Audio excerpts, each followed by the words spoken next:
আসসালামু আলাইকুম good people, আশা করি সবাই খুব ভালো আছেন। আমি আছি আবির হোসেন, যে চলে আসলাম নতুন আরেকটি পর্ব নিয়ে। এখন আমরা আছি হলো বান্দরবনের সাঙ্গু নদীর রাজাপাথর এরিয়াতে। এখন আমরা যাব হলো কুমারী ঝর্ণার উদ্দেশ্যে। কি কারণে এটার নাম কুমারী ঝর্ণা এটাই বোঝা খুব কঠিন। পরে আমি মাঝি ভাইকে জিজ্ঞেস করলাম, ভাই এই ঝর্ণার নাম কুমারী কেন?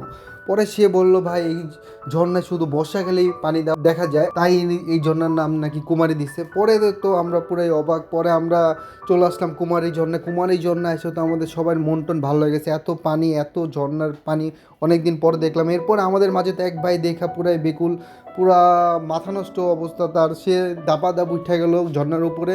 ওইটা তো সে এখন পুরাই ভাবে আছে। একটু পর পর দেখি শাহরুখ খানের মতো পোজ দিতে আসছে, ভালোই লাগতেছিল। এরপরে আমরা সবাই নিচে চিল করতেছিলাম, ফিল করতেছিলাম। মানে ঝর্ণার এতটা সুন্দর, ঝর্ণার সাউন্ডটাও ভালো লাগতেছিল। পুরো নিরিবিলি, আমরা শুধু 5-6 জন এখানে আছে, আর কেউ নাই। মানে পুরা সে একটা অবস্থা। পরে আমি ওখানে বসে বসে ফিল নিতেছিলাম। এরপরে তো যেই 2 জন উপরে উঠছে আমাদের সাথ থেকে, তারা তো আর নামতে পারতেছে না, তারা ভয়ে ভয়ে নামতেছিল।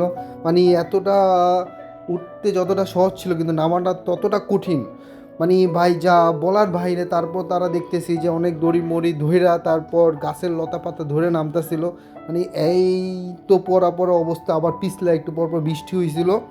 এরপরে তারা অনেক কষ্ট করে নামছে। এরপরে আমরা রওনা দেবো চিংড়ি জনের উদ্দেশ্যে। টাটা।